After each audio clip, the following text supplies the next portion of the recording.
Welcome, ladies and gentlemen. I am back with JC and the one and only Usama Dakdok.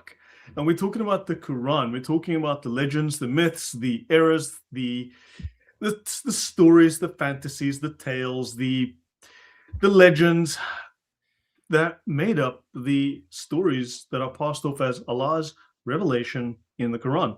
We're focusing largely on the Jewish sources of these legends, but of course, many of these are sourced from Jewish legends, which is, rather strange. But of course, we also have Zoroastrian and other influences. So we're going to look at that. There's a little bit from the Bible, but that's twisted and upside down. And you guys, just to bring you up to speed, Usama and I were just talking before this about the differences between Africans and Americans, Westerners, and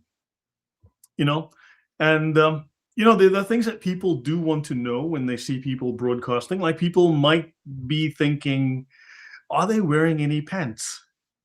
Because you can only see me up to here, but I assure you, I am. And so is Usama. At least he is now, after his wife spoke to him. With JC, that is anybody's guess. Listen. Would you guys like to chime in here?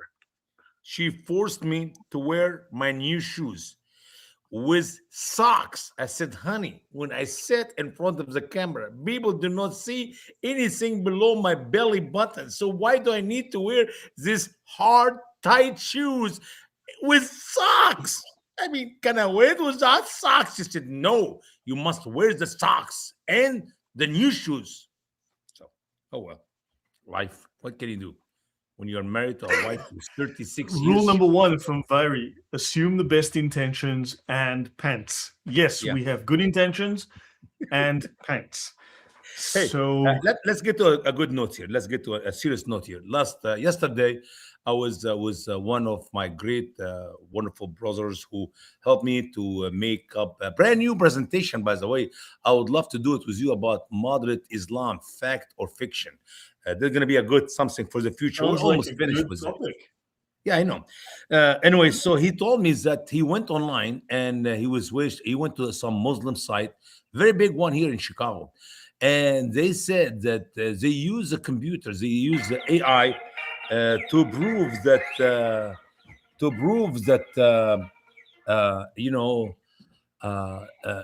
that the Quran, the entire Quran, the whole book, was written by one man.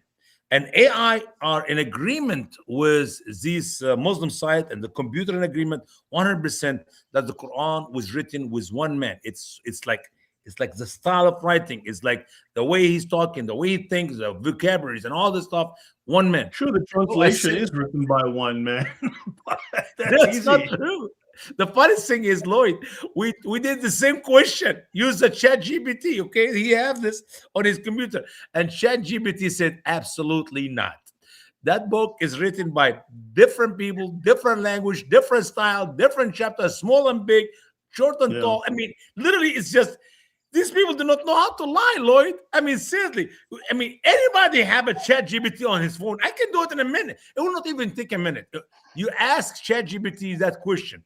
Is the Quran written by one person from the style of writing or vocabularies or whatever? And ChatGPT, absolutely not. It's written by a bunch of different people. So what I'm saying is, Muslim can lie in your faith, and you cannot help but to laugh how stupid these people are. We're no longer walking to school, or maybe go to school riding on camels. We actually use bus. We use cars. Life changed, Lloyd. You cannot use yesterday to prove your propaganda today. It does not work that way. I mean, the biggest problem the biggest problem I have was this brand new presentation, moderate Islam, phobia or fiction.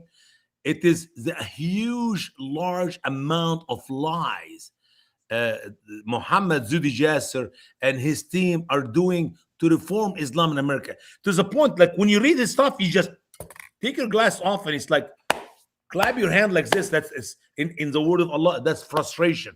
And you go, I don't know what to do with these stupid people. It's so much, Lord. It's so much. It's beyond my way of, I mean, I don't know what to do. Should I quit? Anyway, go ahead, bro. Yeah. Yeah, no, unfortunately, that is the way it is. But I think we're making inroads. And JC, any thoughts from you? Yeah, actually, based on what Usama said, people have said, scholars have been hinted as different authors for the Quran. Even Murad, I think he said that there were at the very least two. Some scholars have hinted that at the very least four. We don't even know how Yeah. many, but certainly not one.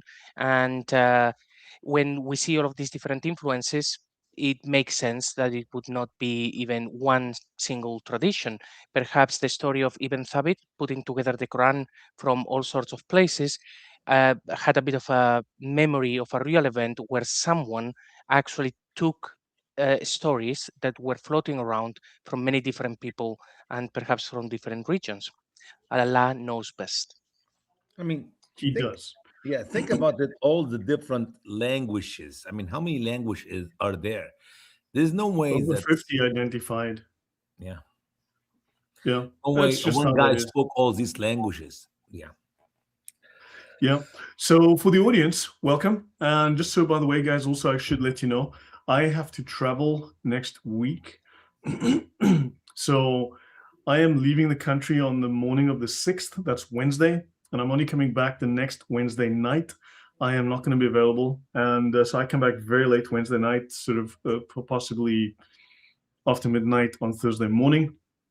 So yeah, I won't be available until at least Thursday, depending on how things off. So for a week, and yeah, also this weekend could be a little tough.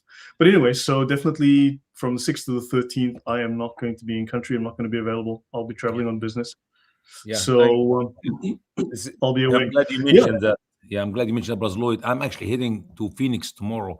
I'm going to be busy for the next 12 days, but I will do my best to join you guys. It's going to be another 2 hour difference between you and I, but hopefully, briefly, we can do it because in 9 o'clock there, I think it will fit good.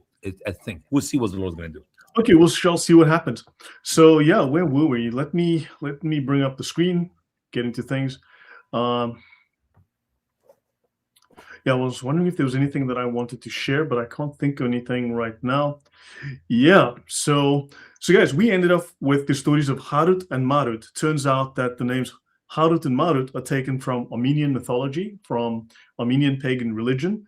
It refers to the angels that they call Horot and Morot, which are taken from another source where they're called Harvatat and Ameratat, which itself stems from Persian, where the names are Khurdad and Murdad, which itself also is found in other legends. In Sanskrit, you have Sarvata and Amrita, right? So yeah, that's in the Rig Veda. So these are actually Zoroastrian myths about angels. And of course, Muhammad then took these stories, or whomever took these stories, modified them, and there you go. I mean, So could you think, Brother Lloyd, could you think maybe Jibril mistakenly listened to these stories instead of Allah and give it to Muhammad by mistake? Allah works in mysterious ways. You know, I that's know. all I can say. I learned that from you. Yeah, mashallah. Yeah, I mean, Allah works. seriously, I mean, when you talk about the satanic verses, they were given from the devil. Even though Muhammad thought he got them from Jibril. Maybe these stories were taken from the devil or third source, and Muhammad did not know. I mean, he's just a human. He said he's immoral. He's not like God or anything like that, you know? Yeah, who knows what's going on with all of this. Right, so let's continue. So let's go to the next portion of this. Right, the author goes on in our book. So hold on, let me show you the name of the book, just so that everyone who has not seen this before, The Original Sources of the Quran by W. St. Clair Tisdall, right? That is the source that we're working with. And this is really, really fascinating. So well over a century ago, various European scholars were aware that the Quranic stories were clearly just copies, borrowings, modifications of existing myths and legends, children's fairy tales and such from other cultures, that all of which were present and around surrounding the Arabians.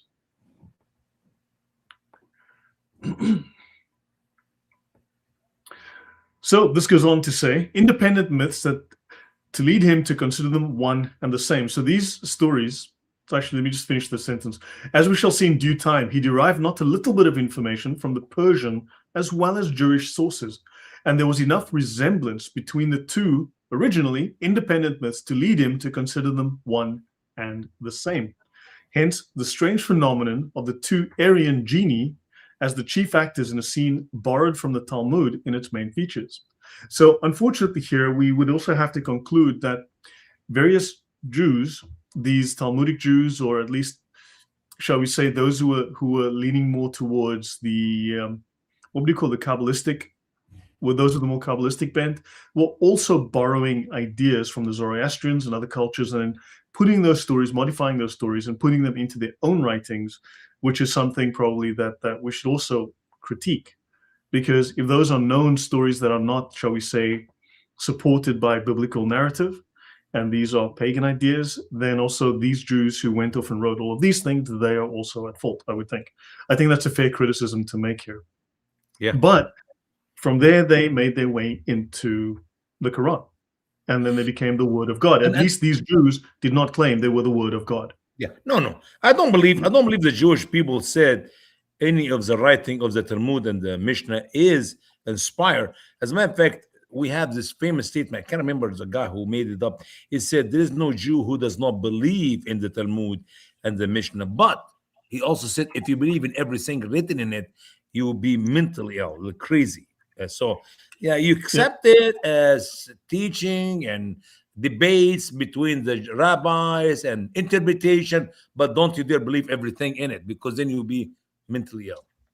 Yeah, no, agree. Yeah. And the Jewish people will not say that about the Torah or any of the books of the Old Testament. They will tell you it is the inspired word of God to Moses, to Joshua, to David, and so on, with whatever names of books they have in their 39 books. Right. Yeah, I've also prepped about just over 20 pages today to go through different legends in the Quran, and we're going to trace their roots to various sources. A couple of them are they're all quite ridiculous. So, now the girl called in the Jewish story Esther is the goddess Ishtar of ancient Babylonia, and she's worshipped in Palestine and Syria under the name Ashtoreth. She was the goddess of love and of sinful passion, and was identified by the Greeks and Romans with Aphrodite and Venus. Right? She's also identified with the planet Venus, called Zuhra by the Arabs. Right?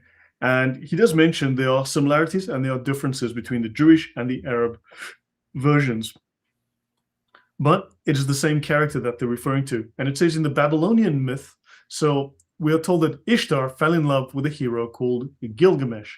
Now, we have, in the case of the Muslim story, you have two characters who dispute over a woman, whereas in this case, who are attracted to a woman whereas in the original Babylonian myth, there's only one. It's Gilgamesh. And he rejected her advances. So the story goes, Gilgamesh put on his crown, and for the purposes of attracting the favor of Gilgamesh to herself, the majesty of the goddess Ishtar said to him, "Kiss me, Gilgamesh, and would that you were my bridegroom. Give me thy fruit as a gift, and would that thou were my husband, and I would be thy wife," etc. Right? So there's a whole story there. Then you would drive forth in a chariot of gold, the wheels of which are gold, and its shafts are diamond, and you would yoke the great mules and enter into a house with perfume of cedar wood. And Gilgamesh refused to receive her as his wife, and he taunted her by mentioning some of the many husbands she had had, who had come to a bad end. And the goddess Ishtar was angry and went up to the heavens, and the goddess Ishtar came before the face of the god Anu.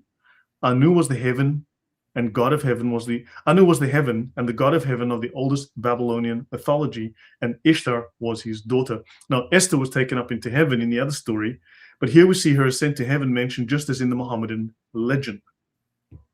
In the latter, she tempts the angels to sin, just as in the Babylonian tale, she tempted Gilgamesh. In Sanskrit literature, we find a very remarkable parallel to the story that is related in the Quran and the Hadiths. This is the episode of Sunda and Upasunda in the Mahabharata. So, gee whiz, now we're getting stuff from India. We are told there are two brothers, Sunda and Upasunda. They practiced austerities and they required much merit for themselves. And they ultimately obtained sovereignty over both earth and heaven. The god Brahma began to fear unless he should lose all his dominions. And he decided to destroy the two rivals. And the method he used was to tempt them by sending them the maidens of paradise. Now, remember we spoke about the angels Harut and Marut were fighting over a woman? Uh-huh. Well, so this story has some of that element. So what happens is the method which he adopted was to tempt them by sending him one of the maidens of paradise, called Huris by the Mohammedans, and Apsarasas by the ancient Hindus. So he therefore created a most lovely Apsaras named Tilotama, and he sent her as a gift to the brothers. And Sunda seized the right hand and Upasunda the left, and each wanted her as his wife, and jealousy caused hatred and enmity, and as a result they killed each other. And then she returned to Brahma, who delighted at her having gotten rid of both of his rivals. So in this fable, we find mention of the nymph's return, ascent to the sky, although the Hindu story agrees with the Babylonian and differs from the Muslim one in representing as having from first had some connection with the upper regions. So yeah, so again, there's these multiple parallels where they're taking from stories. Any thoughts before I go further? I noticed that when you're reading these myth and the writing, it have actually beautiful poetry. It have good writing. It's not just blah blah blah blah. And amazingly, this was written hundreds of years before Muhammad, and it have much. It have a story with. They know it's a myth. They know it's a made up, but nobody ever read this. Said, look at the language. Look how beautiful it is. Look how poetry is written in it. It must be from God. It must be a revelation. Have you ever heard anybody make that claim? Since it's beautiful writing, it must be a revelation from God. No. I mean, this is my point with Muslim. When I talk to Arab Muslims, I don't know how many of them you guys talk to, they always brag about the poetry of the Quran. And I said, for heaven's sake, Shakespeare wrote beautiful poetry. Voltaire, the French, also wrote some beautiful poetry. And not any British, not any British or French say, hey, they must be prophets. Look at the beautiful writings. Yeah, I've read some of the Upanishads and various other, these epic poems, and some of them are pretty cool reading. I mean, there's some pretty cool stuff there. But you know what's interesting is that some of these poems, like the Rig Vedas, I've read quite a bit of that in the past, and many people have taken these stories as literal descriptions of spaceships and large old kingdoms with flying ships and laser beams and bombs, and they've made stories out of them, trying to turn them into science, right? Trying to turn them into historical truth, and speculated on that. And I mean, this is basically just a further extension of the idea of taking fiction and trying to make it into fact.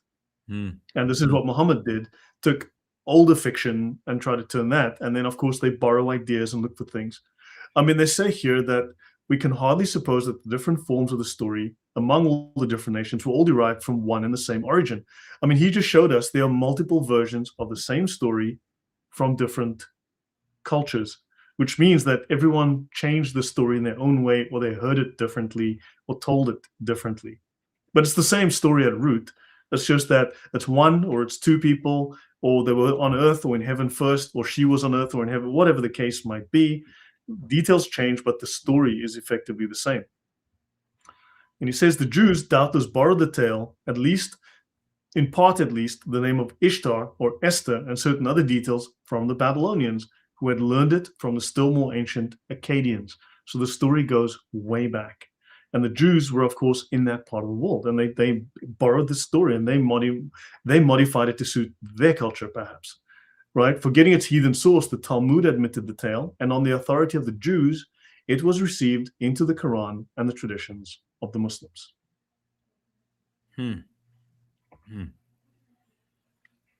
Very good. Very good. Yeah, does that make sense to you guys? As an author, JC, what do you think? That creating stories like this is incredibly common, of course, and people will copy a story that is popular in another region, and then they will put their own characters. It's basically like Hollywood nowadays, copy paste. Stories are interesting. The problem is, how do you go from having these stories that people would be familiar with, and they know they're just, stories, into believing that they were divine revelation? There is that big gap, because people would have known that all of these things were not revelation. Even about the verses that talk about Jesus, and the Quran quotes the Gnostic Gospels, people would have known what the actual Bible was, what Christianity was, and that these stories were Gnostics. So how do you go from book that everyone would know to be false to everybody worshipping it? It's weird. Mhm. Mhm. That's- Yeah, it is. that is a very good question. Very, One very has good to question. ask. Yeah, Sorry? and also I believe because most likely these stories travel from one culture to another, from one land to another orally. That may be where you see they're missing information or adding information. I don't believe they on purpose change it, but who knows? Maybe they just change it a little bit to make it fit their culture setting or whatever they want to do with it. Yeah. So now here's something interesting. I thought this will be an interesting. I've got a synopsis that I wrote at the end. I'm going to read this and then provide a synopsis. But this is really interesting. I did not come across this before when I'd read the book, but this was very interesting because I've always wondered about how people interpret this particular story around the Nephilim, and he offers a different hypothesis here. If we further inquire how it was that the Jews accepted the legend, the answer is that they did so through mistaking the meaning of one Hebrew word in the book of Genesis, the word Nephilim, which occurs in the passage Genesis 4, 1 to 4, or 6, sorry, 1 to 4, and is supposed to be derived from the verb nafal, to fall, the fallen. Hence, Jonathan ben Uziel in his Targum took it to mean fallen angels. And doubtless in doing so, he was adopting the then current etymology of the word. In order to account for the etymology, the story was in part invented and borrowed from Babylonian mythology by the ignorant Jews. So he's referencing here, if you're going through, even within the biblical context, there are many times the Jews or groups of Jews have been led astray, have gone astray. They've done things that they should not have done. So he's referring to various people that have clearly made mistakes or gone astray here. Much in the same way that, as we have previously pointed out, a false etymology of gave rise to the story of Abraham's deliverance from the furnace of fire of the Chaldees. Man, I remember that. Of the Chaldees. Yeah, we've spoken about that several times on the channel. Yeah, hence Jonathan in his comment on Genesis 6 verse 4 explains Nephilim by saying, Shem Hazai and Uziel, they fell from heaven and were on the earth in those days. The myth in the Midrash Yalkut already quoted arose from this blunder. Yet even accepting the supposed derivation of Nephilim from the verb meaning to fall, it was not necessary to explain the origin of the name in such a way. Again, I'll explain this at the end. I've got a summary I'll read. The Targum of Onkelos acts much more wisely by understanding the Nephilim to have been so called because they were men who used to fall violently on the helpless and oppress them. Hence, this Targum translates this word by one which means violent men or oppressors, not the, shall we say, the occultic meaning that lots of people prefer. I'm just going to grab this. I want to explain what was said here to everyone. Let me just do this. So the whole fallen angel myth, this is from the author. I'm just explaining this to simplify it. The whole fallen angel myth stems from a linguistic misunderstanding of the word Nephilim. One translator, Jonathan ben Uziel, assumed the word came from the Hebrew root nafal, which means to fall. Because he took that literally, he assumed it meant beings who fell from the sky. So he pulled in old Babylonian myths to flesh out a backstory about angels being cast down to earth. However, other scholars point out that falling in this context didn't mean falling from the clouds. It meant falling upon people, as in attacking them or oppressing them. In that light, the Nephilim were not supernatural beings. They were violent, powerful men who bullied everyone around them. And the error was taking a word that described a person's behavior, being a predator, and mistaking it for a description of their origin, being an angel. Can you open us Genesis 6, 1 to 4 to read the passage? I have a quick thought to share with our audience, if you don't mind, Brother Lloyd. Genesis 6, 1 to 4.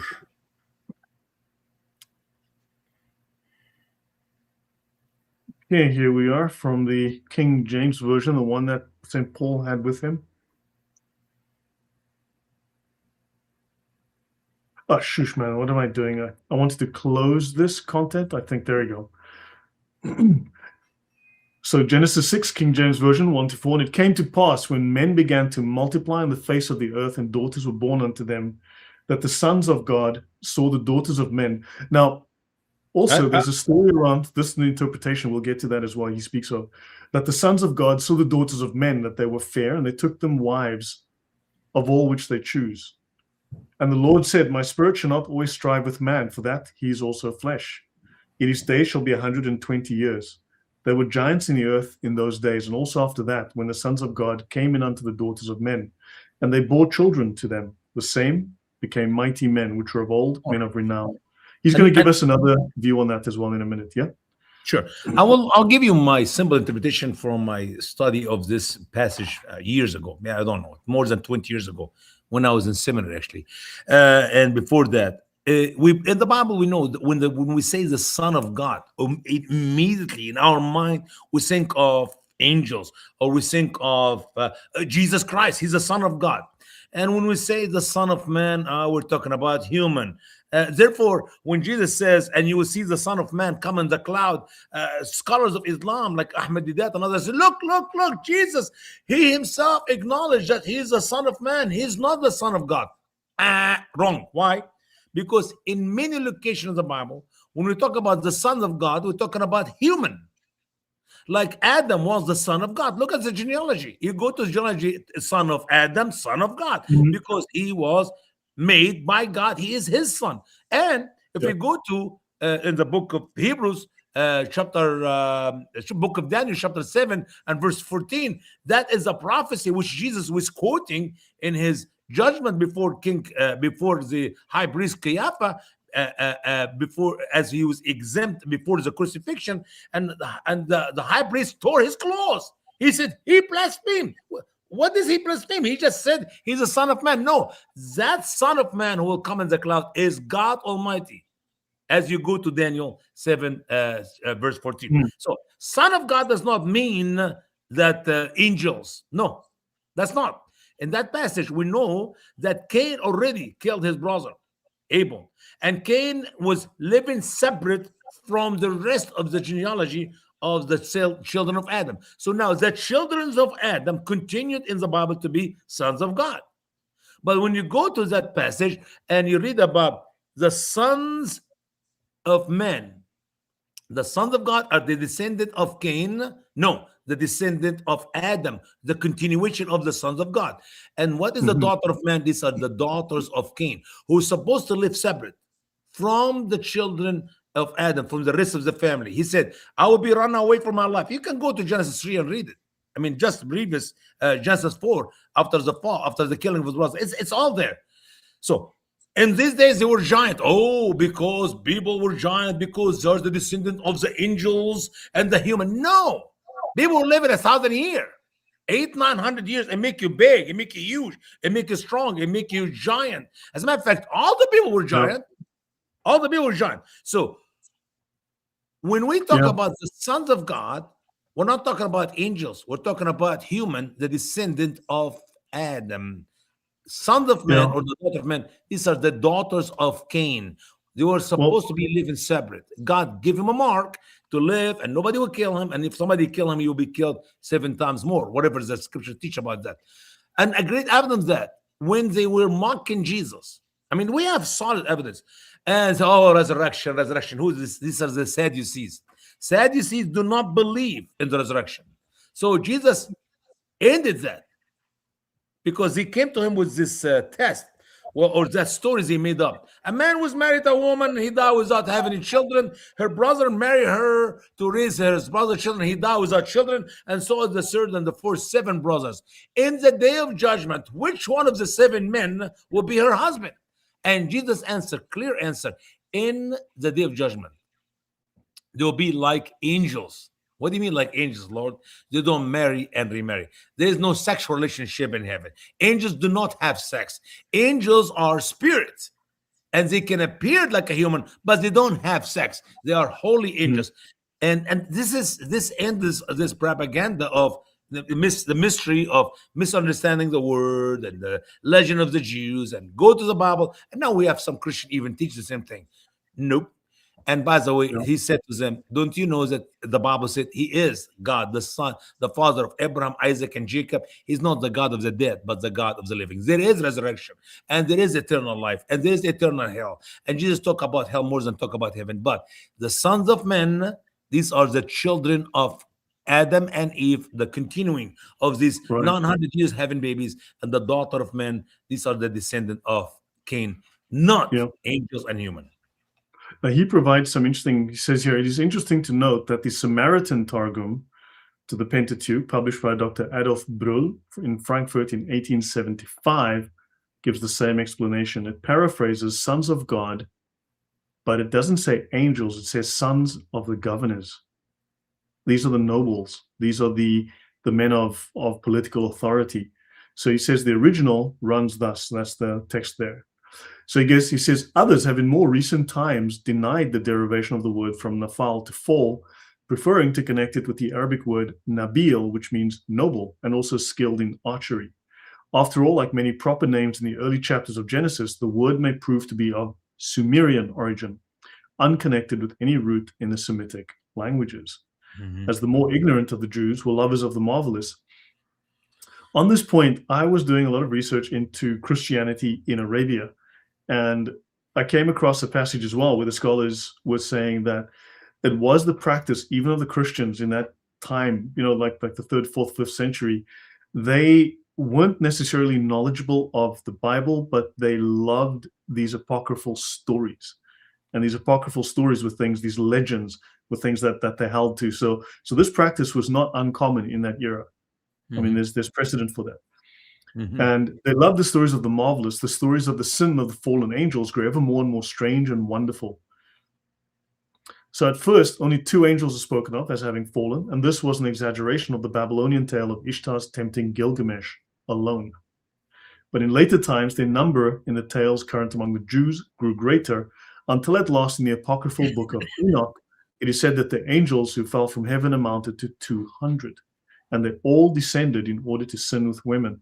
So the following extract from that book is important as narrating the legend in a fuller form than those which we have previously quoted. It also gives a statement which agrees with the one made at the conclusion of the Jewish legend in the Midrash and also in the Quran. And it came to pass, let me just scroll down here. This will be explained a little further down here. And it came to pass, wherever the children of men were multiplied, in those days daughters fair and beautiful were born. And the angels, sons of heaven, beheld them and longed for them, and said to one another, come, let us choose out for ourselves wives from men, and we shall beget children for ourselves. And Semyazus, who was their chief, said, I fear you will refuse to do this deed, and I alone shall be guilty of a great sin. Therefore they all answered him, let us all swear an oath, and let us all bind one another under a curse, not to give up this intention until we accomplish it and do this deed. They swore together and were bound under a curse.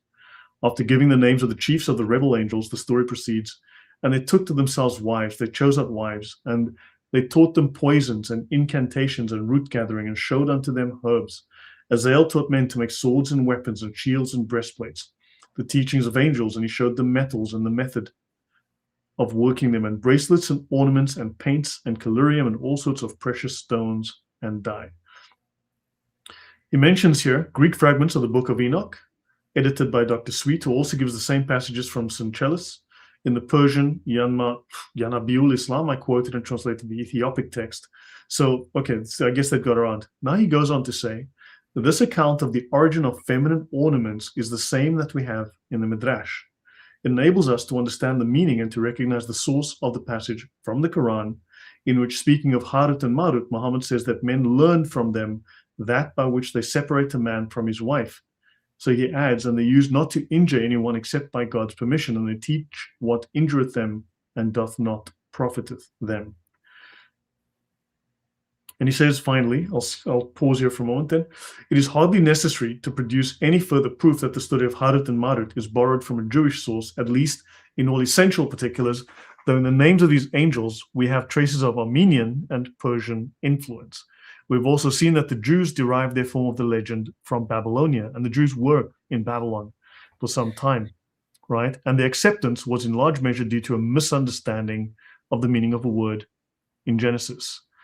So it may be urged that some Christians understand Genesis 6:1-4 in much the same sense as the Jews did, or still do, and that possibly this view is correct. But even granting all this, it is evident from what a corrupt source Muhammad borrowed the narrative, which in the form in which in the Quran and the traditions relate it cannot possibly be correct.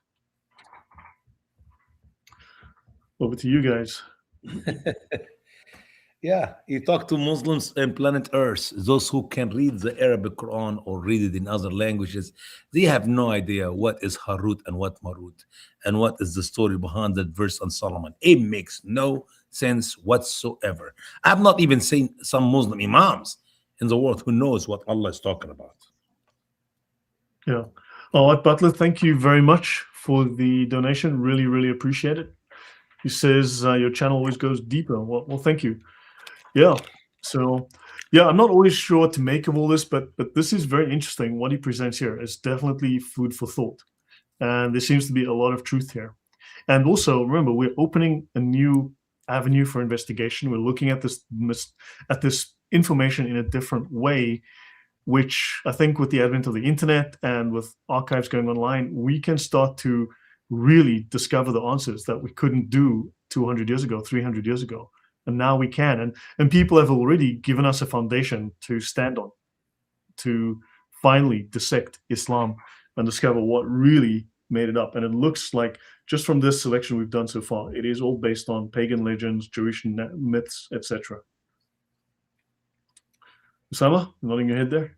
It's just, I wonder, I love it how Muslims like to show me one verse, show me one thing, when the entire book of the Quran is made out of these materials. Yeah. I mean, how many shows a Muslim, an intelligent Muslim, not intelligent, a Muslim with common sense, how many shows does he need to watch of our ministry here to figure out there's something wrong with my religion, something wrong with my prophet, something wrong in his miracle, the Quran? Yeah, I mean, how did these stories become the sacred word of Allah? We're going to look at, by the way, those tablets. I hope we will end off with that today. We're going to have a look at the where did those tablets in paradise where the Quran was first written, where did that come from? Where do we source that? Yeah. Any thoughts, Jason? Yeah. Yes. Let's see if we can make matters just a little bit worse. So we have all of these stories. Great. So imagine that there is a guy just telling them, but the information is not in the Quran. So just imagine for 1 second that the story of Muhammad is quite real to a degree. He's walking around and he's telling these stories. But I think Usama can vouch for this. It is later that you will have the likes of Ibn Kathir, who will have to go to original sources, that will have to go to the Bible, to the Talmud, to all sources, and trying to figure out what a particular verse was talking about, which means there is a huge disconnect. If it was a guy that had read the Book of Enoch and then he goes there and tells people the story, that is the story that would be carried down. But it looks like by the time that we get to the great scholars of Islam, they have the book, they are trying to figure out what the stories there were talking about, and then they go out there and dig and they try to figure it out. Right? Would you agree with that, Usama? Mm-hmm. You're absolutely right. And the funny thing is, when the most repeated statement of Ibn Kathir, when he found something in the legends which fit the Quran, it does not fit the Bible, he always mocked the Bible. And that was wrong in the Bible, and that was wrong in their translation, and that was wrong in their interpretation. It's just repeated, ridiculous statement by Ibn Kathir for no reason, except he's just ignorant. Yeah. This whole story with the Nephilim, it's never sat well with me, because you see the most incredibly, shall we say, science fiction conspiratorial explanations for it. Mm-hmm. I mean, it goes into all sorts of, and I'm like, does it say that? Does that say that? Well, thank you, Harbinger. Wow, the Harut Marut link to Quran is amazing. Yeah, well, dude, you know what? I sent you a message on Teams. Look who is in the chat. We have Steve here, Usama. My Steve, hero, my brother, whom I love. My Same father, Steve, different I mother. sent you a message on Teams. I don't know if you're still on Teams. I sent you a message. We need to get you back on. We need to hook up. If you'd like to join us, let me know. I will send you the link. You're welcome to join us right now. You know what? I'm going to drop the link into the chat for you. Please feel free to join us anytime. يلا You know, حبيبي there it خش is. معانا يا بابا خش معانا لو سمحت يلا يا بابا. Yeah, Steve, you're welcome anytime. Like, please jump in. It'll be great to have you if you can. You know, I have dropped it. It's just above your message there. So just check. So, yeah, he goes on, we cannot mention with the same fullness of detail all the other points which the Quran has borrowed from Jewish legends. I mean, we're just on the Jewish legends. We haven't even done all the other, besides the one Zoroastrian legend, but I mean, there's so much more to go through. So an examination of what is related in the Quran in reference to Joseph, David, and Saul, Talut, for example, will show how far these accounts differ from what the Bible tells us. In most, if not every instance, the reason for the divergence from the Bible account is found in the fact that Muhammad followed the Jewish legends instead of the true history as given in the Bible. So they clearly didn't have a Bible, or whoever was telling him the stories didn't know the Bible, but he picked the legends, just like you said with Ibn Kathir, every time. And he says occasionally he misunderstood the legends, or he amplified them, exaggerated them from imagination or from other sources. I agree. Every time Ibn Kathir reference the story in the Bible, the real account, he always marks the Bible. Every time. Yeah. Andrew says, I think the Jews were creatively mistranslating for Muhammad to test him.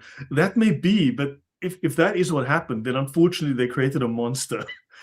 That's why, by the way, course, yeah. Let me prove this brother is right. That's why, by the way, in the Quran, Allah is telling Muhammad, don't listen to them. Don't ask him. Just wait until Jibril comes. I mean, it's like Muhammad is making boo-boos and he's correcting his boo-boos by his own hand. Is their own in the Quran. It's as if Allah knows what Muhammad's going through. When in reality, he was just I believe that's one of the reasons why Muhammad hates the Jews. He praised them, he made them the best of the world, he made them the ancestors of the prophets and the books and the wisdom, and they tricked him so many times. And by the way, that's their nature. They did the same thing with Jesus. When they were asking Jesus questions, it's not because they want to learn from him, it's they want to trick him, they want to, make him make a mistake, but he did not. Not like Muhammad, who just fallen into their traps. Yeah, no, agrees. So, and then he goes on here. Art Butler, thank you very much. Thank you, really, really appreciate it. Thank you, very grateful. Really, I'm very, very grateful when I get these donations. It really, really does help. So, so what do we have? So we now proceed to deal with other instances in which the Quran's indebtedness to Jewish legends is obvious. In Surah 7, Al-Araf 170, we read, and when we raised up the mountain above them as if it were a covering, an umbrella, right? And they fancied that it was falling upon them, we said, take ye with fortitude what we have brought you, and remember what is in it. Perchance you may be pious. In Tafsir al-Jalalain and other Muhammadan commentators, they explain this verse by informing us that Allah raised up the mountain Sinai from its foundation, and he held it over the heads of the children of Israel in the wilderness, and he threatened to let it fall on them and crush them if they did not accept the commandments in the laws of Moses. This they had previously refused to obey because of their severity, but on hearing this threat, the Israelites received the law. And Hussein is in the house. MashaAllah, MashaAllah. Hello, can you hear us, Steve?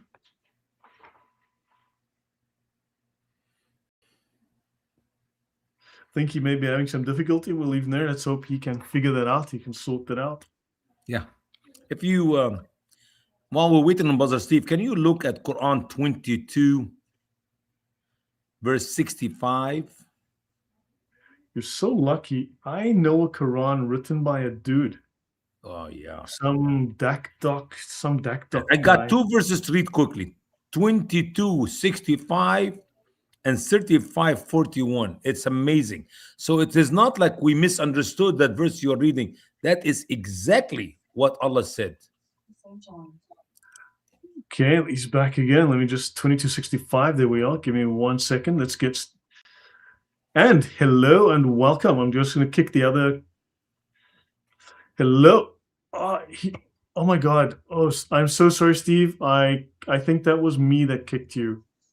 Are you serious? You kicked my buddy out. I'm leaving right now. Listen. No, because he came in you better twice. Bring him back, or I'm quitting. No, he came in twice. I kicked the other connection, and the other one disappeared. So it might be my fault, Steve. It might have been me. I am so sorry. I am so sorry about that. I cannot forgive you. Please come back. Please come back. I'm so sorry. Yeah, I mean, that black screen I kicked because I thought, okay, that's a different connection, but I'm so sorry, Steve. It's my fault. I hope that you can come back. Okay, so you were saying here? 2265.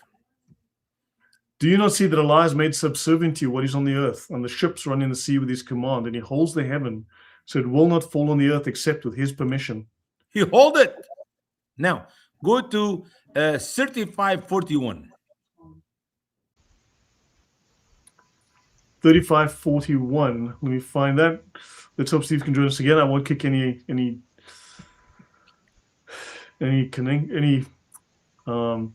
connections. We have 41. Surely Allah holds the heavens and earth so that they will not vanish, and if they vanish, no one can hold them after him. Surely he was forbearing. It's true. Allah holds the heavens by his hand, man. He holds the whole world in his hand. He holds the whole wide world in his hand. Welcome, Steve. I'm not going to kick the others. Steve is back. Welcome. Great to see you. Hi, nice to meet you. I think that blank screen is me too. I'm not sure what I did, man. So we have you twice. Praise God. Yeah. Man. Double portion. So somehow the one is talking and the one is video. I don't know, because the blank screen is your audio. Leave them alone. Don't touch them. Leave them alone. Leave it alone. Yeah. You know what? I'm doing a Bible study tonight. I'm doing a Bible study tonight with first of all, with Armenians, because my wife is Armenian, and so I recognize the name Harut, because that's a common Armenian name, and I'm doing the Bible study, because I speak in English and my wife translates into Armenian, and I was thinking of doing it about Noah's Ark. And to talk about when the sons of God saw the daughters of men. And so when you guys started talking about Harut and Marut, I just came in instantly. As soon as I came in, you guys started talking about that. And I'm thinking, and you brought in an Armenian angle because the name Harut is Armenian name. And I thought, oh, wow. I got to at least say that there seems like some kind of divine. So it's not coincidence. God is in the middle here.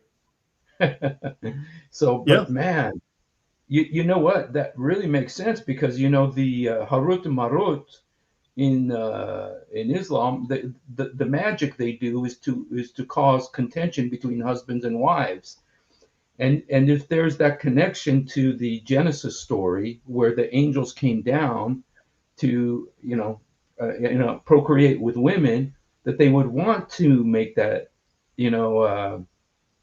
contention between men and their wives so they could have their daughter, their wives and stuff. So it just kind of an interesting connection there. So yeah, I really appreciated what you guys said about that. That's a really very enlightening. I just did a very quick summary because we did it at greater length previously. But yeah, the names Harut and Marut are the story. It's an apocryphal or pagan Armenian legend, which is ultimately derived from a Babylonian legend, which is ultimately derived from an Akkadian legend. And somehow it ends up in the Quran as the word of Allah. Yeah. And yes, Brother Steve, the legend did not cause division between the husband and the wife, but Muhammad and his Quran causes a division because It was in the biblical teaching. If Muhammad is from Allah, God, and he follow the same laws of Moses, it's not for a man to leave his wife, but to be united with his wife, and they become one flesh. Jesus taught us that in Matthew 19 about that, which is written in Genesis. He said, don't you know from the beginning? Now, when you go to the teaching of Allah, Satan in the Quran, now he got the man to have multiple wives, and he gives a divorce, the power in the hand of man to divorce their wife. We don't have that in the biblical teaching. So what caused division between a husband and wife is not Harut and Marut, the legend, but Muhammad and the word of Allah, the Quran. Yes, of course, and you know what, you guys, I just want to say, because sorry, I don't mean to distract from what you're talking about, but just in America right now, because the turmoil in America right now is it's unbelievable, man. What's happening in America right now? Anyone try to kill President Trump today? Yeah, anyone on the left? Sorry, let's be precise. Has any Democrat try to unalive him today? Well, no, but they are making jokes about it, and they are disappointed. One teacher, put a post saying, look at all the assassins in America's history. They'd be so disappointed in all these guys who failed to kill Donald Trump. I mean, that's how coarse things are. That's evil. But there was a video yesterday that I saw that I just wanted to say just real quickly. It's a Muslim girl living in Canada, enjoying the freedoms of the West, and she's married, and her husband has other wives. And she's just saying how wonderful it is because, she gets to send him away to one of his other wives when she wants to be alone, enjoy her me time, go do her facial, go do her, Botox and her nails and her hair. And so she's just encouraging, saying it's wonderful that your husband have all these other wives, because you just get rid of them. You only need them you only need them like a few days a month, and send them to their other wives. And this is entering the mainstream of the West right now. This is Sharia, and it's probably illegal under Canadian law. Yep. So anyway, so I just wanted to encourage you, keep talking, because Amen. we have to continually expose this wickedness. So Amen. Right. God. Yeah, no, that's great. So this story, right, of the mountains being held above the Jews, and they're threatened with it, its origins in the Jewish tractate Avodah Zarah, where we are told on occasion, so God is represented as saying to the Israelites, I covered you over with the mountain like a lid, right, or like an umbrella. So also in Sabbath, okay, we read in folio 88, verse 1, these words teach us that the Holy One, blessed be He, inverted the mountain above them like a pot, and said unto them, if you receive the law, well, but if not, there shall your grave be. They just took the story, and suddenly it's not even in Torah or anything like that. No, it's again in the Talmud or related, literature, and suddenly it becomes the word of Allah. It's all borrowings, all of it. Harut, Marut, the whole trip. And there is nothing like this fable in the Pentateuch. It originated in the mistake of a Jewish commentator who misunderstood the words of the Bible. In Exodus 32, verse 19, we're informed that when Moses descended the mountain with the two tablets of stone in his hands, he saw that the Israelites were worshiping the golden calf. Angry at the shameful sight, he threw down the stone tablets from his hands, and he broke them beneath the mountain, which is going to be relevant. Any thoughts before I go on, before I continue with this explanation? Just chapter Muhammad could figure out the difference between a legend and a true story. That's a problem. Yeah. So chapter 19, verse 17 tells us, while Allah was giving Moses the law, the people stood at the nether part, sorry, that's the Bible here, at the nether part or beneath the mountain. In each case, the phrase meant at the foot of the mountain. But again, he's very critical here of these particular Jews who wrote these legends. He says they chose to misunderstand the phrase, and the legend of the elevation of the mountain was invented to explain the words beneath the mountain. The tale of the holding up the mountain above men's heads is similar to a Hindu legend related in the Sanskrit sastras. So what he's telling us, though, is that at the foot of the mountain was misunderstood for underneath the mountain. So they create a legend where they lift the mountain up into the sky to explain to some guy who's got reading comprehension problems. So yeah, That's funny. go on. Or someone who can't read. Exactly. It is said that Krishna, wishing to protect the people of Gokula, his native city, his city of Goku, good grief, from a severe rainstorm, dragged up from its stony base a mountain named Govardhana, which is styled the biggest of all mountains, and for the space of 7 days and nights, he suspended it on the tips of his fingers over their heads like an umbrella. We cannot, he says, we cannot assume that the Jews borrowed this story from the Hindus, but it is evident that Muhammad derived the tale referred to in the Quran from Jewish sources, while the Jews were led to accept to invent the story through taking literally and in an unnatural sense the Hebrew phrase beneath the mountain. Unless there were trade links that somehow got this story, the trade links were the internet of the day. Well, they don't have internet then, I know for sure. But when the Jews were scattered, from the Assyrian captivity, not the Babylonian, but the Assyrian captivity, that they did go as far as India. And in fact, there's some rabbis who say, like in the Hindu teaching of the Brahmin, those are the highest level of and in the castes system. Yeah. That the Brahmin, they say that comes from Abraham, and so some rabbis think that, so that there's a connection between the Brahmin and the Abraham, so. Okay, that is interesting. That is some food, because look, within Islam, I've looked at the evidence and I did study it. I haven't covered it on the channel at all, but someone sent me some stuff about the links with Islam to the Shiva lingams and stuff, and man, it is compelling. It's solid. Clearly, there's been borrowings. So, yeah, he says this is not, however, the only story that the Quran relates what took. We may understand we have to go to the era introducing the Christian. Okay, hold on. Quran relates concerning what took place during the sojourn of the Israelites in the wilderness. Not less strange is what we're told about the calf which they made to worship during Moses' absence. Now, in Surah 20, we are told that when Moses returned and reproached them for this, they said, "We are made to bear loads of the ornaments of the people, and we threw them into the fire. And the Samaritan likewise cast in." Now, we know the Samaritans only were created what? The Samaritans started as a nation about 700 years later. After Moses, yeah. So now he's going to give us a hypothesis or evidence for, I'm not saying necessarily it's proof. Evidence is not necessarily proof, right? And proof is not always persuasion. Let's also be honest. But he's going to give us correlation for where this may well come from. Then he brought unto them a calf in body which could low. Now, Tafsir al-Jalalain's note says that the calf was made of flesh and blood. It had the power of making the mooing sound, right, lowing, because life was given it through a handful of dust from the print left by the hoof of the angel Gabriel's horse. Now the angel Gabriel needs a horse, okay, which the Samaritan had collected and put into its mouth, according to verse 96 of the same surah. And he explains where the whole Samaritan thing comes from, because we covered this at length on the channel, Usama. Mm-hmm. The legend comes from the Jews.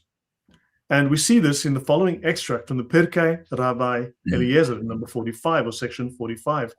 And this calf came out lowing, and the Israelites saw it. Rabbi Yehuda says that Samael was hidden in its interior and was lowing in order that he might deceive Israel. The idea that the calf was able to low must come from the supposition that, although made of gold, it was alive since it came out of the fire.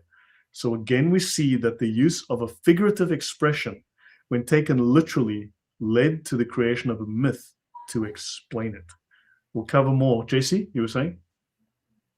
Yeah, so this is an extract from the letters between Leo III and Umar II, so around the year 720. And of course, People dispute them, so maybe they are legit, maybe not. As with everything old, you never know. But it says this thing, which is very curious. First, it actually doesn't call the Quran. It says Furqan or Purkan in the original. But then it says, when he's talking about this book of the Arabs, he says, although we know that it was Umar Abu Turab, who is Ali, and Salman the Persian. Now, the term the Persian is Al-Farisi, and that is the same as the Pharisee.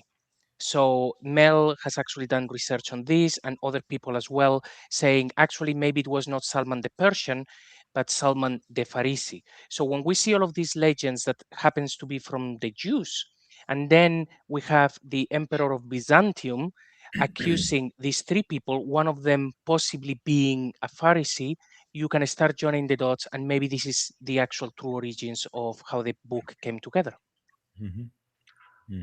Yeah, so Salman the Persian who composed that.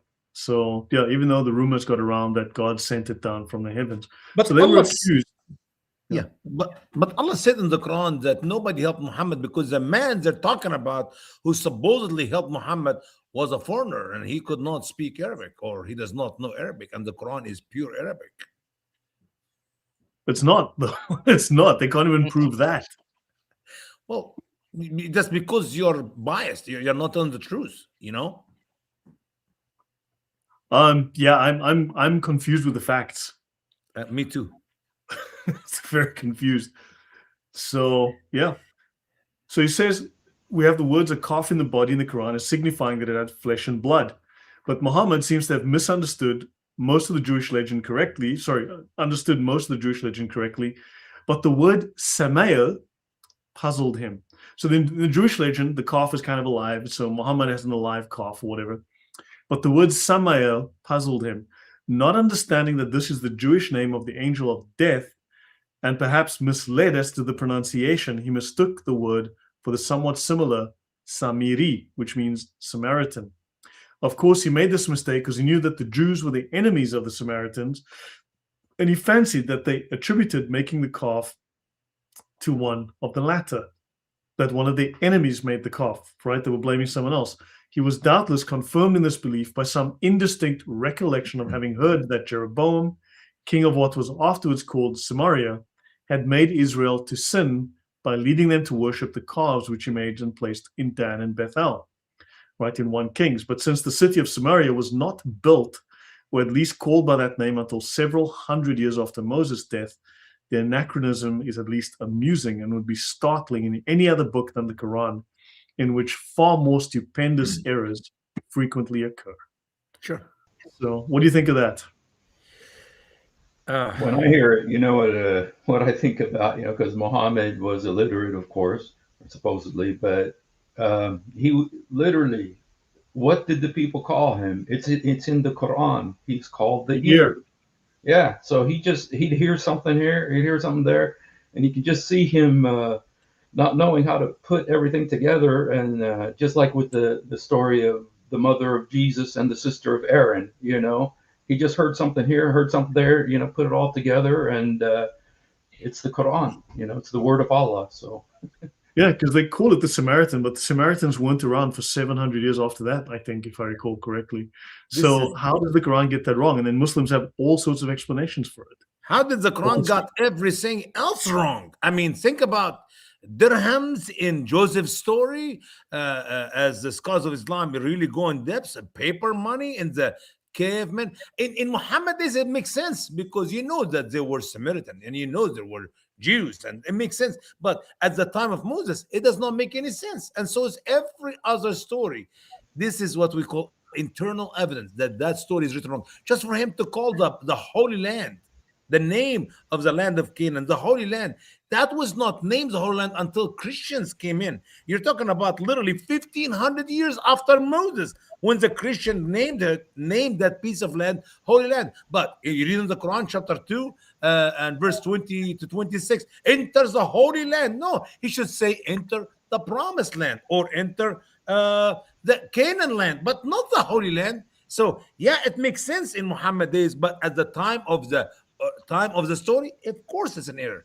Are you restricting Allah to geological, historical, and other facts? There's no facts in Islam, period. You examine each one of these stories, there's always historical error in each one. I think that there's, a better explanation, and that is that, there is time travel in the Quran. There's one verse that has Pharaoh, Haman, and the Tower of Babel in one verse, in the same time. I mean, sure, there's, 1,600 years between those different stories, but in the Quran, they're together. And of course, the story of Mary, the sister of Aaron, 1,500 years, because there is time travel, and that's the miracle of the Quran. Yeah, and then the Dome of the Rock is built 40 years after the Temple of Solomon and all of that. You're like, let me see. The Temple of Solomon is like 970 BC. Dome of the Rock comes in the AD era. I think Houston, we have a little problem here. But don't worry, Muhammad assured them it's true, because when they asked him about the temple, he described it exactly. That is 600 years after being destroyed. He described it. He told them he got the mule with a rope, the big 6 feet rope, and he ties the rope around the mule, about the pillar, and he tied it nice so he will not lose his mule. So you see, we got internal evidence that the man was there and he saw the pillars, and he knows it was true. MashaAllah. MashaAllah.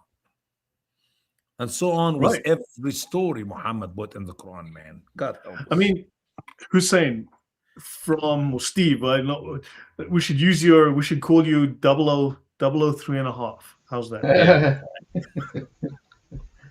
Right?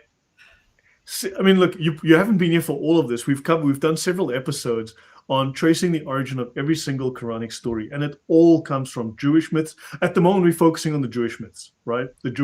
So all of its practices or its stories come from Jewish myths and practices, or Zoroastrian myths and practices, Gnostic myths and practices, pagan myths and practices. We're going through like section by section. I mean, at what point does when literally every single thing can be traced to a previous practice, or a children's story, or a myth, or a pagan origin, and they all claim it's the word of Allah and it's all original? I mean, at what point do you buy any of their defenses? I mean, I don't know. What's your take on all of this? If the Harut and Marut thing, it's from what? Pagan Armenian story. It just goes. There's also the story of the 7 sleepers. Another. I'm sure you've talked about that. And that these stories, which are and the this was in the New York Post recently, about the infancy gospel of James, with the talking baby Jesus. And, these stories existed in Muhammad's time. And, literally, I think the Quran itself explains this the best, the best way that anybody can. And is that the people of Muhammad's time knew he was the ear. They called him the ear. He wasn't a reader. He wasn't a writer. He was Legends an of ear. the past. Legends of the past, which you have written down. The people of his time knew that. Yeah. And so everything we're doing now, in his day, they were doing it. In his day, they knew it, And it's like the only deception is if you watch CNN or read the New York Times, or if you go to Harvard University, where they legitimize this and say, elevate it, Listen, guys, the word asatir written in the Quran 9 times. Quran 6:25, 8:31, 16:24, 23:83, 25:5, 27:68, 46:17, 68:15, and 83:13. And in all of them, Muhammad confessing with his own lips that they said this is the legends of the ancients. Can you imagine 9 times? I think one time would be embarrassing for me to put in my own writing. Oh, Usama, you copied that from somebody else. God helps. Yeah. But you know what? I know for a fact all of these stories are from an original book of the Bible, right? It's from the Binjil, but the Binjil was lost.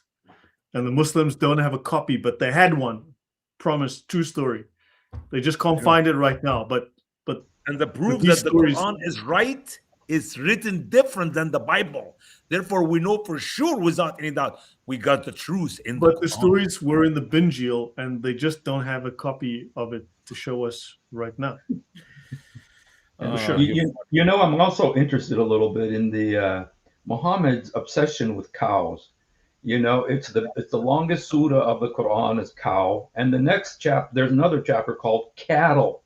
You know, an'am, you know, which is cattle. You know, so you got both cows and cattle. 2 and 6. And I know there's lots of magic animals. You know, the adulterous monkey, the adulterous birds, the whale, the noon. You know, all these funny animals. But the cows have a particularly special place with Muhammad. So. And what's amazing, Brother Steve, when you read the story of the cow and the interpretation of the story of the cow in the book of the cow, you can't help but to laugh, because I believe it's another legend. We did not talk about that. Maybe you talked when I was not with you, Brother Lloyd. How is it if somebody commit a murder and you do not know who killed, you get a small piece of that cow after you kill it, and they pay bunch of money because a guy lost his son and he want to know who killed him, and nobody will tell him. They touch the dead body with a piece of that cow, and the man came back to life. It was my cousins who killed me. May Allah's curse be on them. And then he died again, and that's how the Jewish people will know who did the murder. I mean, I don't know. How can you be that stupid to believe such? So that's the origin of the term holy cow. Holy, yeah, it must be a holy cow, must be. So it's like, Yeah. And when you read in the Bible, we talk about purification and the killing of the cow for purification, and they still talk about murder. If somebody got murdered, they wash their hand with the ashes of the cow. They said, we are innocent of that man, we did not kill him. And you know what? If they lie, the curse of God will be on them. That is the true biblical account of the cow and the purification. Not that you touch him with the tail of the cow or the ear of the cow or somebody of the cow so he can come back to life. And they made up. Oh, God help us. Yeah. Did you guys? So, I haven't been here for the whole thing, but have you guys talked about Moses running after the rock naked? no, and no, stuff? not yet. No. It's coming up soon. Near soon. Sorry. Yeah. Yep. Surah 2 or Baqarah 52, 53. We are told that the Israelites said, "O Moses, we shall never believe thee until we see God clearly." And that while they were gazing at the manifestation of God's presence, a thunderbolt struck them and they all died. But after their death, God raised them to life again. This fable is borrowed from the Jews. It's in Tractate Sanhedrin, section 5. We are told that they died on hearing the divine voice in the thunder, but that the law itself made intercession for them and they were restored to life. So they're borrowing from the Talmud. The Jews wrote the Talmud, and the Muslims seem to love the Talmud, And we know biblically that when they saw the thunder and the lightning and the smoke, they told Moses, no. You go talk to God and you come and tell us. We don't have anything to do with God. I mean, that's the opposite of what is written in Talmud. The opposite of what Muhammad copied in his Quran.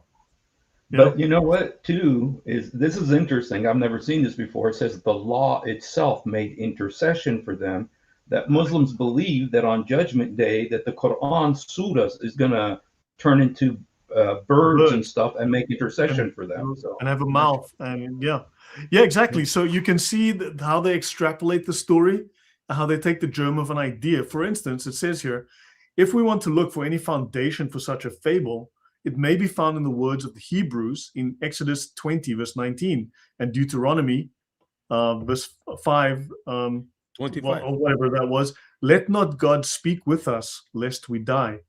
So this idea leads to the Talmudic tale, which leads to the Quranic borrowing and alteration. And by the way, in the Bible, the 70 men whom Moses chose from the children of Israel went with him to the mountain, not to the top of the mountain, but to the mountain, and they saw the Lord. and they did not die. Obviously, they did not see God the Father. They saw Jesus Christ, as we read the descriptions there. So the Jewish people never asked God to see him, but the 70 saw the Lord. I mean, we can go there, but we don't have enough time for it today. Of course, we can do it another study, and you don't see this made up stuff all the time. It's unbelievable how Muhammad got every story wrong. Every story wrong.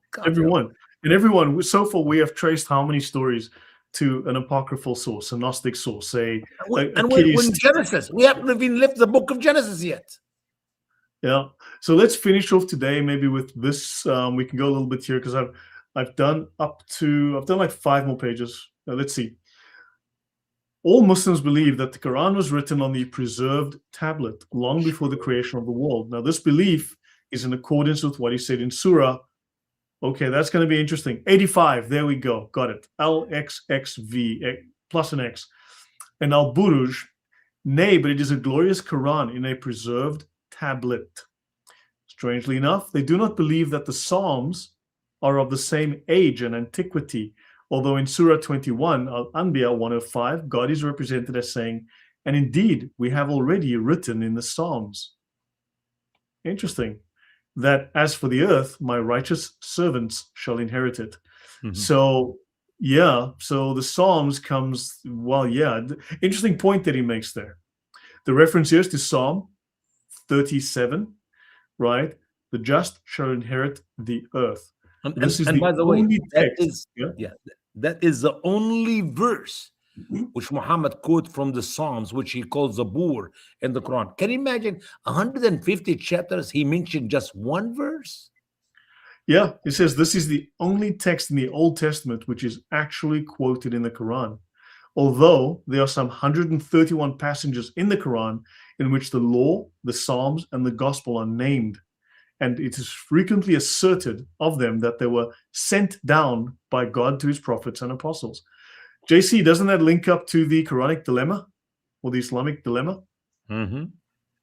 Mm-hmm. Yeah, and it looks like everybody had noticed this a really long time ago, that the Quran seems to say, hey, look, all of the things that came before, they were amazing, but don't believe those who make up stories and say they are divine. And then we look at the Quran, and it's basically just borrowing everything that is not inspired and actually affirming that all of those other things were correct. And Muslims now have to say that, no, it was some magical Injil and magical Torah, which we don't have anymore for reasons. So, yeah, it's all over the place. And also, one thing, too, about this is that Allah himself says he wrote in the Psalms. And so proof that this is his words, the Psalms, and then it says, nobody can change my words. And Psalms have devastating prophecies about Jesus. In Psalm 22, they pierced my hands and my feet, mm-hmm. And so this one particular verse in the Quran says that Allah wrote in the Psalms, Psalms. And no one can change his words except Muslims don't actually believe in the Quran because they make up stuff that goes fully against the Quran. And you're like, this is clown world we're living in. It's this, it just makes no sense. And they don't believe the Hadith either, because the Hadith says that when Moses and Adam met, that Adam says that Allah wrote the Torah for you. So Allah wrote both the Torah he himself wrote them. And Muslims don't believe the Hadith or the Quran. So. Yep, that's a problem. Yep. Well, yeah, except when it's convenient, and again, not when it's inconvenient, unfortunately.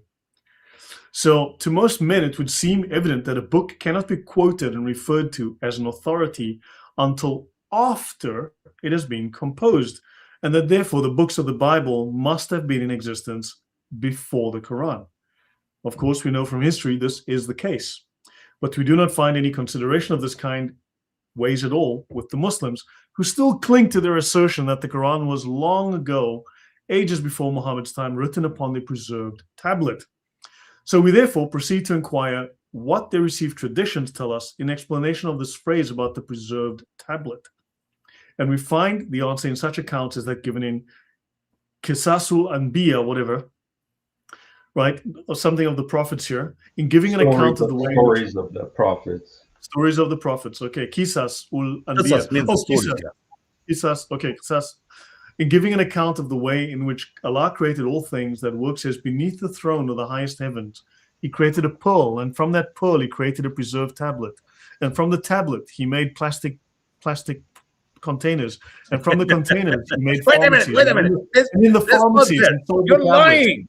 Sir. And because in the containers there were tablets called paracetamol to save you from the freaking headache that this nonsense is giving me. Amen.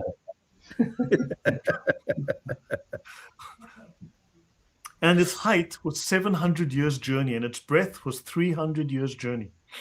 Around it was all adorned with rubies through the power of the Most High. And then came the pen, the command, write thou my knowledge in my creation, and that which is existent unto the day of resurrection.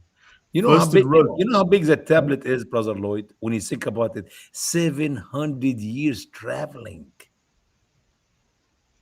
That's you go around the earth many times. This must be a huge tablet. Why you need that huge tablet when I can put the entire Bible and the entire Quran in any piece of land? I mean, literally, you don't need that huge 700 years.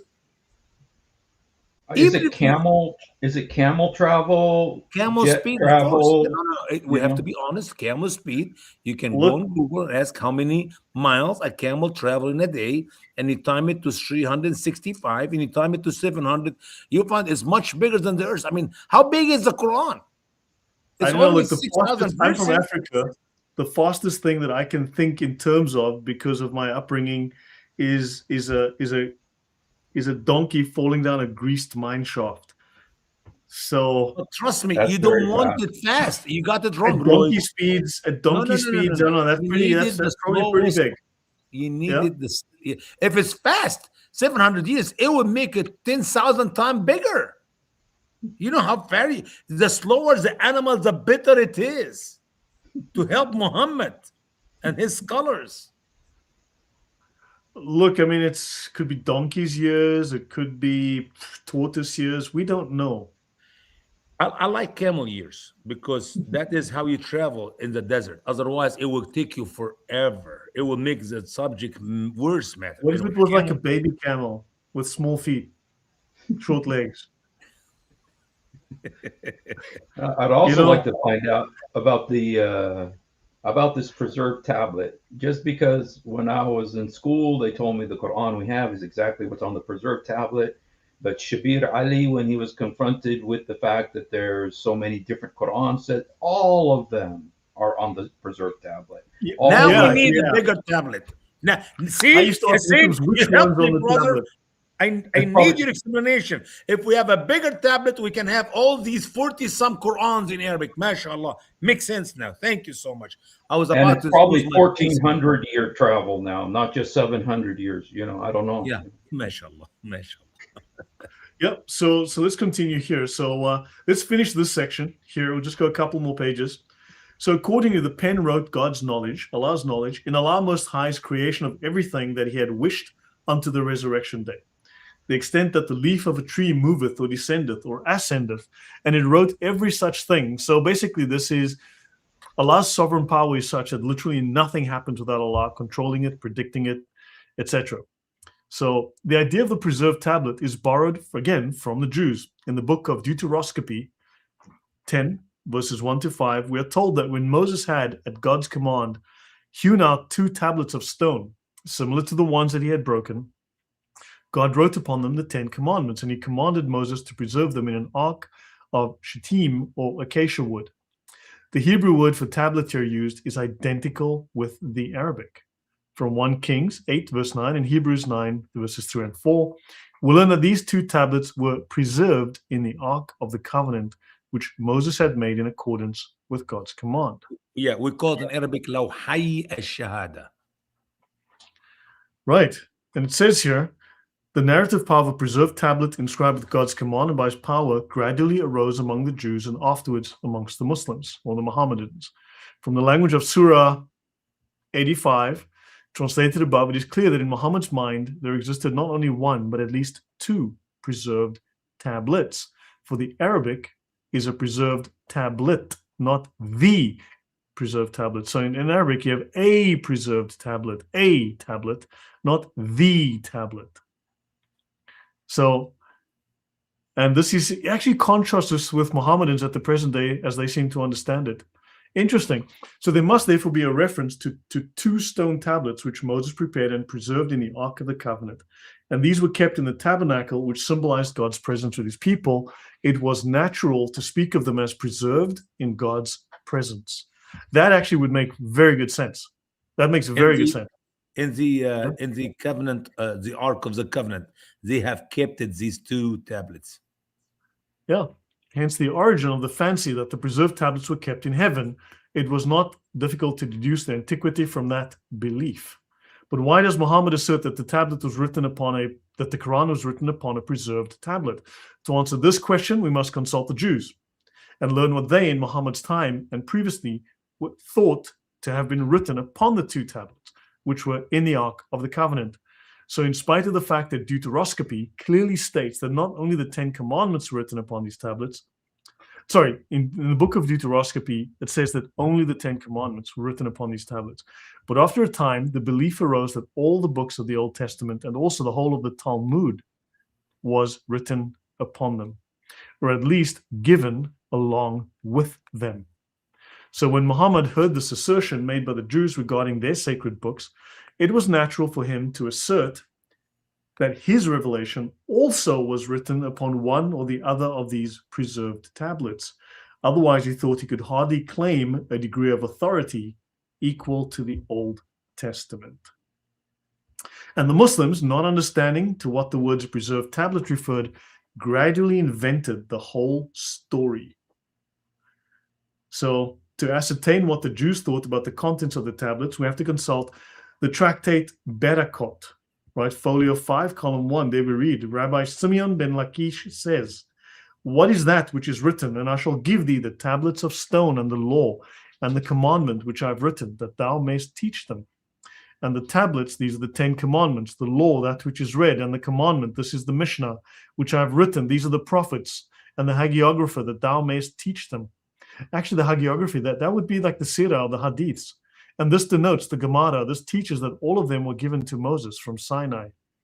And every learned Jew of the present time acknowledges that we should reject this absurd explanation because he knows the Mishnah was compiled about the year 220 of the Christian era. The Jerusalem Gemara about 430 AD, and the Babylonian Gemara about 530 AD. Let me see. I've only got this section, and I'll finish here. But the Muslims, not knowing this, seem to have totally accepted such assertions as true and applied them to their Quran.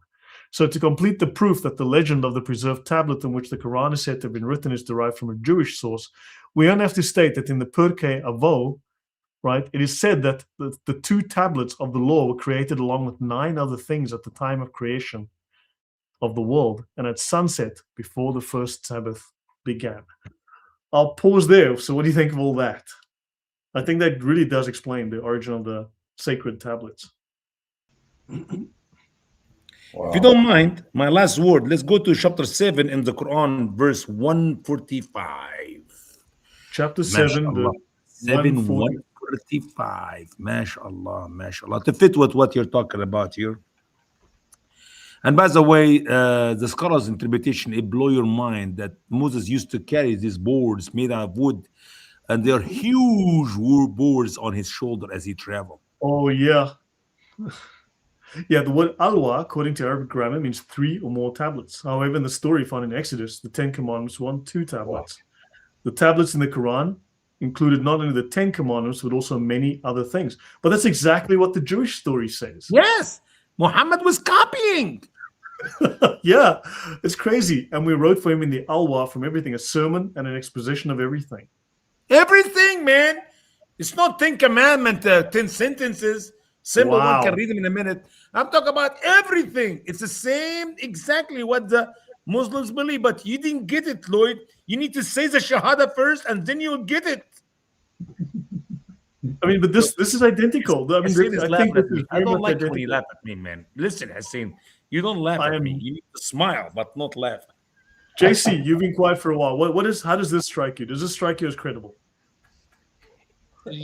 Well, credible. Oh yeah, I'm taking my shahada right now. Now I'm thinking, is it possible that when the Quran is talking about these preserved tablets, what it's actually saying is basically this is a recitation of some of those things which are preserved in the book. And when you are going through these stories, you see that there are stories from the Talmud, there are legends, there are all sorts. So if the belief from that group was that the tablets in the Ark of the Covenant had all of those stories, that verse may just be saying this is an Arabic reading of things that are on those tablets. It's not saying that the Quran is in those tablets. But I can't remember the verses very well, so maybe I need to look into that. But that's Yeah. what I'm thinking. Interesting. But also, if these stories only arose in the 3rd century to the 5th century, then Allah, his eternal tablet, only dates back from the 3rd to the 5th century. No, it was there 20,000 years before the creation. I'm sorry, 50,000 years before the creation of the world, man. You don't understand math. You need to learn Muhammad's math. You see, so you can figure it Yeah. out right. Hussein, your thoughts on all of this so far? You know, I'm interested to know what the mother of the book is doing and where she is, you know, because, you know, she's with Allah, first of all. And so I'm just trying to connect the dots here. So, you know, I'm always thinking of relationships, and I know Allah's lonely. He's been alone for so long, but the mother of the book is there with him. So, yep. Listen, I will never know the answer for that question. So I'm glad you asked. Hopefully some Muslim will contact us and give us the answer.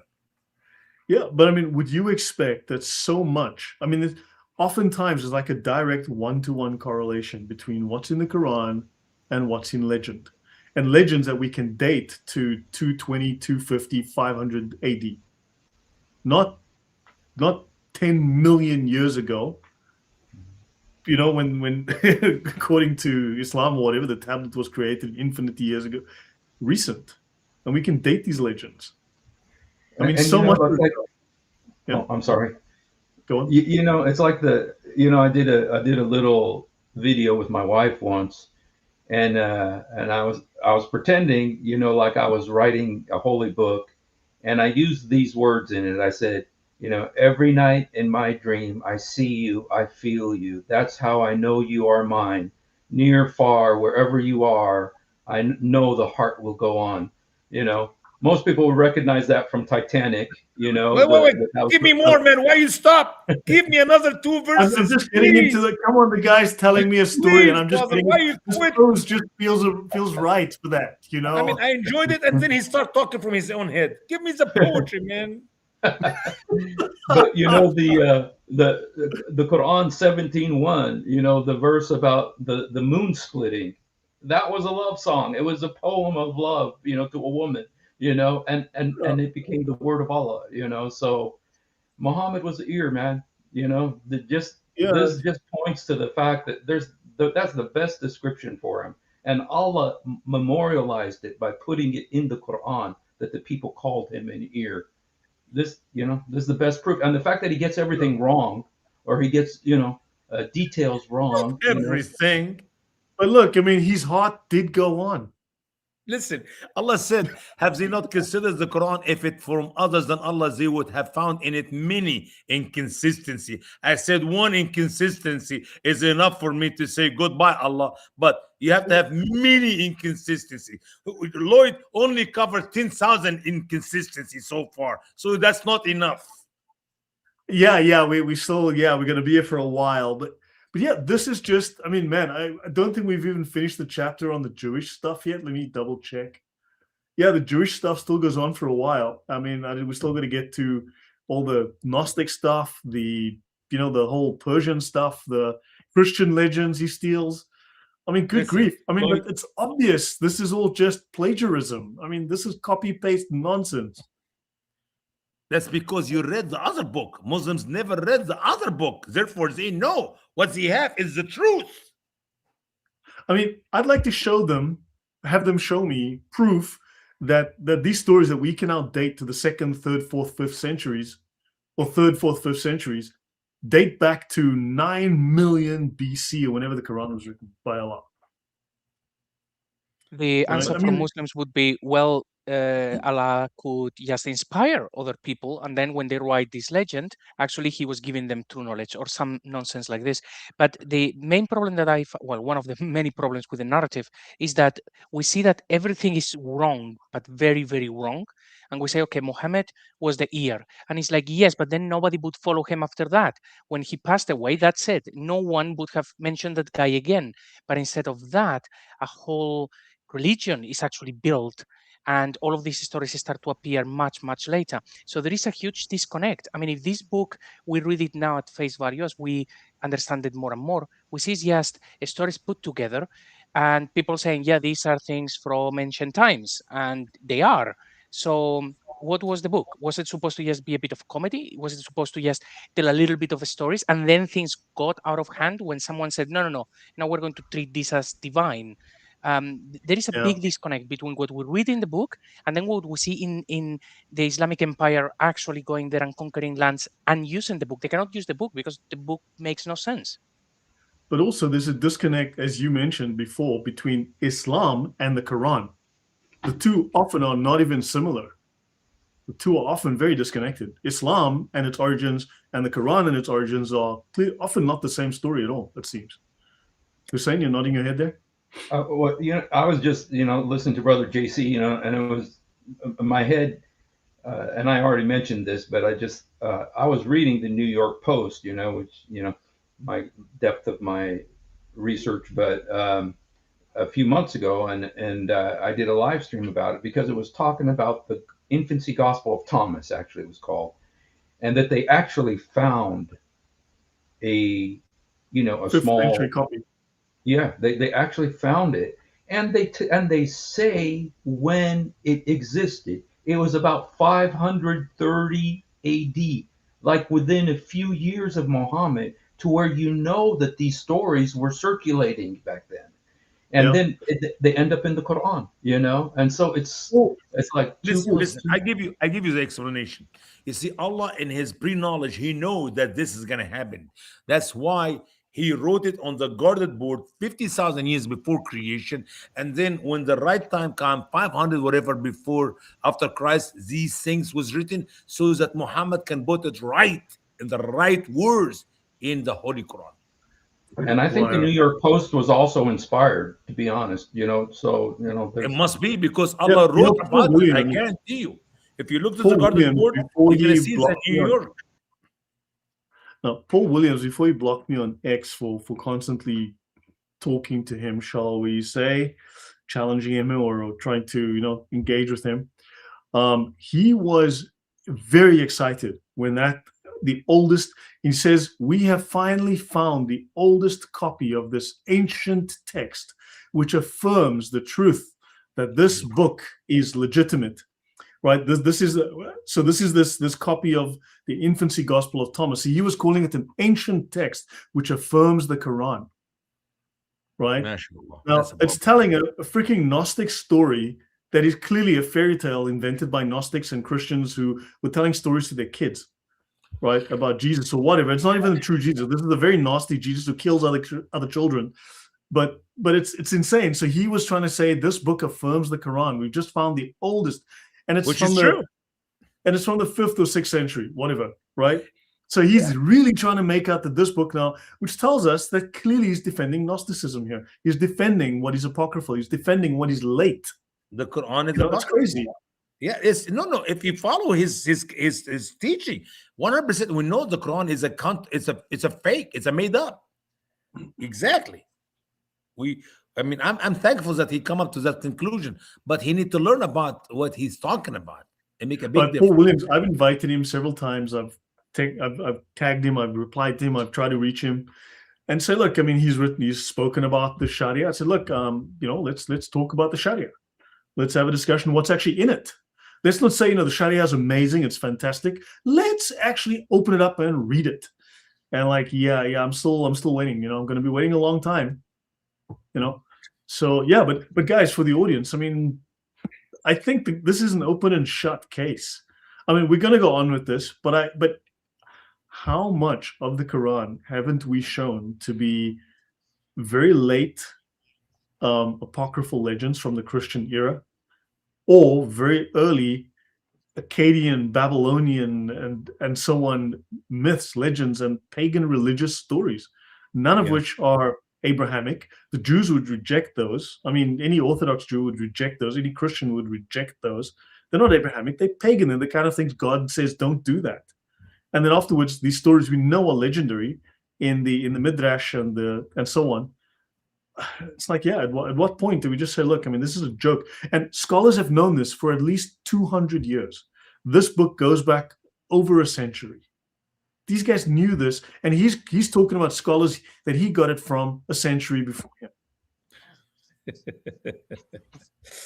God help us. God help us. But you didn't have to give much. You didn't give enough so far. And maybe what you said is true, but the Quran said there must be much more than what you said. Yeah. Few mistakes is not enough. Yeah, but for example, here, Lloyd, when you said that this guy said, okay, well, you see, we have this Gnostic account of Jesus, so therefore the Quran is true. And it's like, okay, but we also have the Alexander the Great fantasy. So we have that one. Why are you not pointing at that one to say, you see, this legend actually confirms the Quran? So the whole thing is like this. They take things from legends and they just point at one that they like and say, this proves the Quran. And it's like, no, point at the other. But even the thing with the sleepers in the cave, which we know when it was written, the Quran tells you very clearly that the guy writing it or reading it or whatever, he didn't know the story very well, because the story actually says, some people say it's 4 and the dog is 5, and some people say 5 and the dog is 6, some people 6 and the dog 7, and Allah knows best. And it's like, guys, this is not Allah speaking. This is a guy who is trying to tell a story and he can't remember how many people were supposed to be in the cave. So that should be already game over. But instead of that, they will just excuse it. No, this is because Allah had to express it like this to show that people said many things about it, but in reality, only he knows. And it's like, oh, come on. This is just a guy who doesn't know the story very well. It's all like that. So who's ready to take the Shahada here, guys? I pass. Next time. Yeah, next time. You didn't convince me enough. You have to give me more evidence. Otherwise, I can't. Hey, wait, do we have to tell the Shahada over the Quran or over the Talmud? Because I'm a bit confused right now. that is true. Or do you have to do it like in a pagan Armenian fashion or something? Can we say the Shanana? Can we say just Shanana? Like you do it, Shana. Good night, sweetheart. Yay, it's time to go. Yeah. Oh, yeah. I'm showing my age. Hussein is in the same ballpark here. He knows this. Yes, so I do. Sorry?